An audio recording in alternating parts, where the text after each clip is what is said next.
Mesdames et messieurs, merci de choisir C'est à Dakar pour vous informer les titres.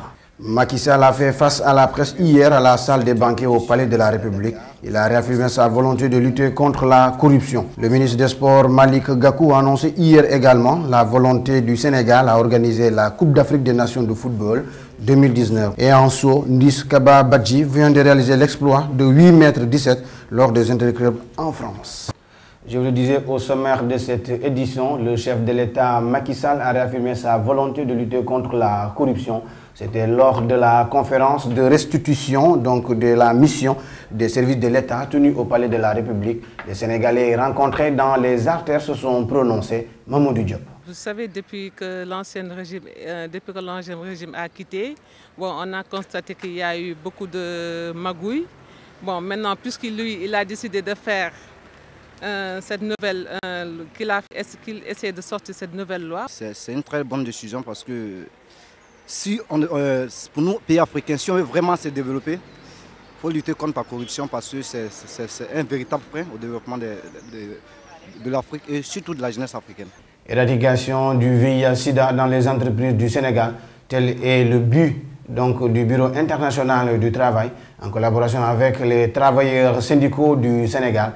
Ils organisent depuis hier un atelier de formation et d'échange sur la maladie du sida. Lutter contre le sida dans l'entreprise, bon, je crois que tout le monde peut s'y mettre. Le sida est en train de gagner du terrain dans nos pays, l'Afrique par exemple. Au Sénégal, moi j'ai entendu dire que le taux a baissé.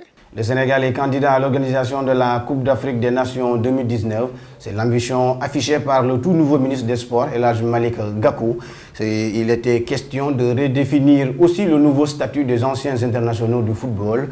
Il l'a fait savoir hier au cours d'une audience. Pour organiser la Coupe d'Afrique de 2019, l'instant qu'on avait fait ça là, en 92, je pensais bien que le Sénégal pourrait très bien organiser ça. Au lieu de se focaliser sur des campagnes ou sur l'organisation d'une Coupe d'Afrique, je pense que le mieux ce serait de relancer notre football, mettre les moyens dans le football local et dans la petite catégorie. Donc je pense que ça doit être déjà les premiers chantiers de notre ministre des Sports. L'attaquant sénégalais de Newcastle, Papis Demba Cissé, hier en regroupement, s'est dit confiant et rappelle aux Sénégalais que la campagne de 2012 à Bata en Guinée équatoriale n'était que du passé. Aujourd'hui, les Lions sont au complet et ils pensent rugir à Marrakech pour le match amical international contre le Maroc le 24 mai prochain. Ce n'est pas peut-être le coach qui avait tort, mais dans tout cela, ce sont les membres de la fédération et tout qu'on sort. Mais voilà, l'organisation, ça ne revêt pas du coach, mais d'abord des joueurs. D'abord les joueurs, ne pas trop être sûr et tout, voilà. Et ça marche quoi. Je pense que les torts sont partagés. Ouais, parce que le coach a une part de responsabilité. Les joueurs aussi ont une part de responsabilité. Comme je le disais en début de cette édition, l'athlète sénégalais Ndis Kaba Badji vient de décrocher cette qualification en vue des préparatifs pour les Jeux 2012 en Angleterre. Ndis Kaba Badji a réussi en un saut de 8,17 m en finale des champions du monde de salle en mars dernier à Istanbul en vue d'une performance de 7,97 m. Sadio Doucouré revient sur les pas de ce Sénégalais, Ndis Kaba Badji. Ndis Kaba, c'est une fierté pour le Sénégal. Vu sa qualification aux Jeux Olympiques de Londres, c'est une fierté, un honneur pour tout le peuple sénégalais. On doit le supporter et l'encourager et prier pour lui afin qu'il nous amène une médaille.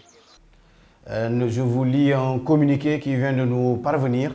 La secrétaire adjointe des Nations Unies aux affaires humanitaires et coordonnatrice des secours d'urgence Valérie Amos est attendue à Dakar ce mardi pour une visite de 3 jours.